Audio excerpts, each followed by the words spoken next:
Bonjour à tous et toutes et bienvenue au Good Morning Trading. Nous sommes le 24 janvier 2019 et on fait le point à la fois sur l'actualité des marchés et sur les possibilités de trading aujourd'hui. Je vous rassure, demain reviendra la caméra.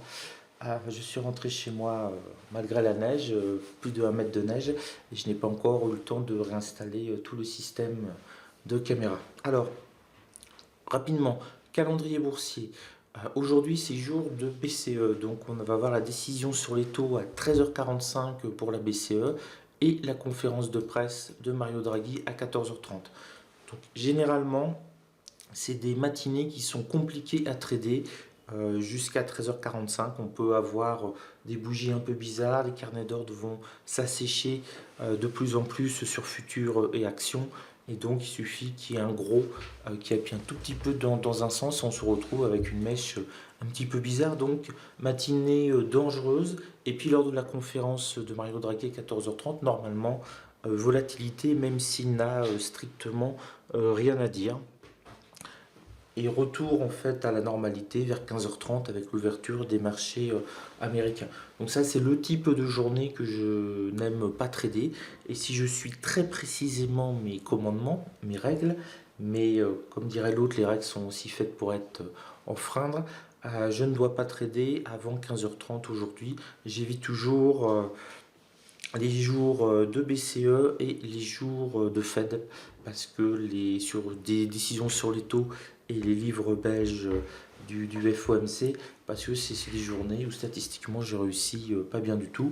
Donc bon, comme la semaine a été du fait de mes déplacements et de ma remise en forme médicale, on va dire, j'ai pas pu trader, hein. J'ai passé que 2 trades cette semaine. Alors bon, c'est dans le vert, c'est bien, mais c'est vraiment 2 petits trades qui ne vont pas me nourrir sur la semaine. Et comme le début d'année est plutôt intéressant et très positif, je ne vais pas prendre de risques et je vais vraisemblablement attendre 15h30.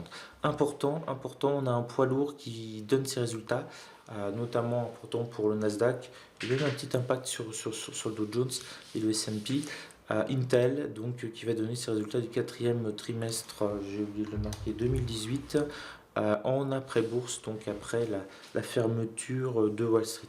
Donc voilà pour le calendrier boursier. En ce qui concerne le climat, on est toujours exactement dans la même situation qu'avant. On attend des avancées concrètes sur le dossier commercial, on attend des avancées concrètes sur le Brexit, et on a encore eu des signes de ralentissement dans les statistiques, notamment japonaises, asiatiques, cette nuit.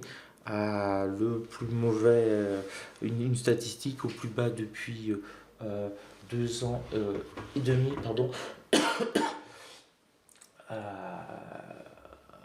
Et c'était la croissance japonaise qui montre des signes de faiblesse. Après, les statistiques sur la croissance de l'activité manufacturière au plus bas depuis 2 ans et demi. Notamment les nouvelles commandes à l'exportation japonaise sont au plus bas depuis 2 ans et demi. Donc on a vraiment pas de signe de croissance, c'est le moins qu'on puisse dire, au Japon. Tout est en faiblesse, exactement comme la Chine. C'est ce qu'on nous a dit à Davos il y a 48 heures ou 24 heures, je ne sais plus, par le FMI. La croissance mondiale est révisée quasiment trimestre par trimestre à la baisse pour l'année 2019. Et bien entendu, on a le shutdown où Donald Trump est quelqu'un d'entêté, donc il ne cède pas. On est parti pour pas des records sur le plus long shutdown de l'histoire américaine. On va bientôt, si ça continue, approcher le mois complet. Mais voilà, Donald Trump veut son mur, qu'il soit en béton, en métal ou en Lego. J'ai l'impression qu'il ne cédera pas tant qu'il n'aura pas son mur, et pour lui c'est fondamental pour être réélu. Et c'est compliqué pour les démocrates de l'accepter, parce que ce serait vraiment donner une énorme victoire à Donald Trump auprès de son électorat. Donc on est plus sur un scénario, on va dire, économique, politique aux États-Unis de crise qu'un scénario économique, puisque 3 à 5 milliards de dollars de déficit supplémentaire, c'est déjà rien du tout pour la France, entre guillemets, et c'est vraiment strictement rien pour les États-Unis. On est dans l'ordre du symbolique, mais voilà, il y a des élections américaines qui arrivent et il ne faut pas qu'aucun camp montre qu'il a baissé la tête face à ses opposants. Et c'est vraiment ça ce qui se joue. D'autant plus qu'on a un conseiller à la Maison Blanche qui a dit que le shutdown pourrait durer un trimestre. Donc, vraiment le message, on ne va pas céder, et que cela pourrait faire une croissance nulle au premier trimestre aux États-Unis. Donc sous-entendu, ce sera la faute des démocrates si l'économie américaine se casse la figure, parce qu'ils n'ont pas voulu faire un petit chèque de 3 à 5 milliards et qu'ils ont fait perdre 100, 200, 300, 500 milliards à l'économie américaine. C'est un petit peu, à mon avis, ce qui se prépare comme discours côté républicain pour forcer la main aux démocrates, leur faire porter le chapeau, ce qui est classique en politique. Donc voilà, journée prudente. Pour les indices, on le voit, ils se maintiennent bien. On a une fin du loi de dos sur le Dow Jones. On n'a plus les plus bas qui sont de plus en plus hauts. Là, on voit très nettement depuis 4 jours. On tasse, on tasse, on tasse. Je vous en avais déjà parlé dès lundi qu'il y avait un risque de tassement. On est en plein dedans. On n'arrive pas à dépasser la middle R1 mensuelle sur le Dow Jones. On va prendre. Hop, attendez, je vais le prendre là. On va prendre les autres indices. Alors, le Nasdaq, lui, c'est plus qu'un tassement. On a une baisse du Nasdaq, hein, comme vous pouvez le voir, et le fameux niveau des 6660 points auquel j'ai mis une alerte, on voit bien encore il sert de zone quasiment tampon. Là, c'est l'équilibre de la force, hein. Au-dessus, on peut encore remonter, on est là aussi bloqué par la middle R1 mensuelle, et en dessous, on peut être aspiré par les 4500 déjà, et peut-être par extension 1% de moins par le point pivot. Donc le Nasdaq, on est vraiment en attente, et cette zone-là, 6650, 6660, ça me paraît vraiment la zone clé actuellement sur le Nasdaq. Notre petit ami le CAC 40. Alors le CAC 40, lui, il a réussi à passer au-dessus du point pivot mensuel. On voit très nettement que lui aussi, il est en plein tassement, hein. On voit là le range sur les points hauts et le range sur les points bas. Donc on a un point bas un petit peu au-dessus de 4800 et on a un point haut un petit peu au-dessus de 4870, on va dire 4875, 4880. On a 70 points d'amplitude et ça fait depuis toute la semaine, on est sur cette zone de 1,5% de variation sur le CAC 40 sans réussir à prendre la moindre décision significative. Et pour le DAX 30, lui, regardez, c'est plus simple, il se pose sur la middle R1 mensuelle.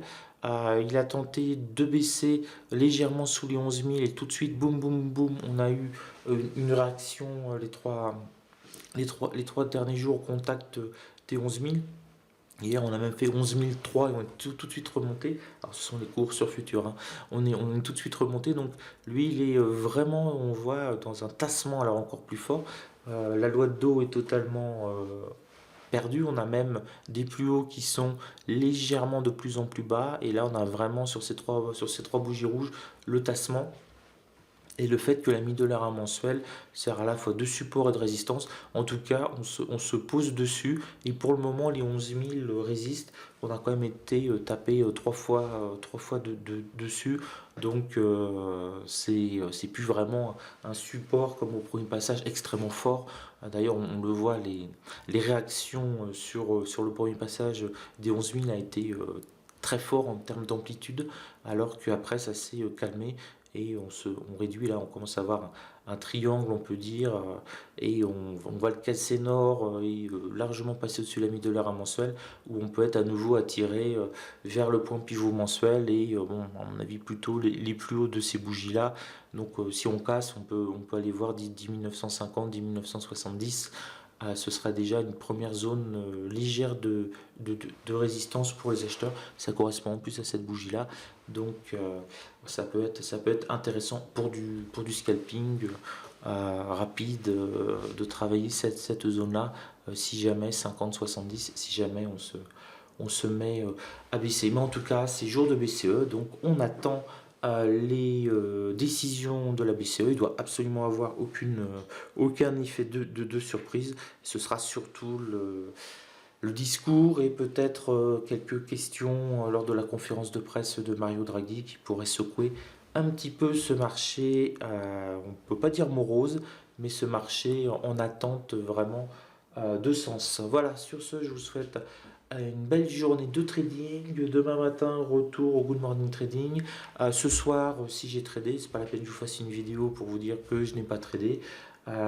Et puis en tout cas demain, demain on est déjà vendredi, donc Good Morning Trading et le bilan de la semaine, même s'il n'y a que deux trades, c'est intéressant d'analyser pourquoi et comment. Voilà, sur ce je vous souhaite une belle journée de trading, salut à tous.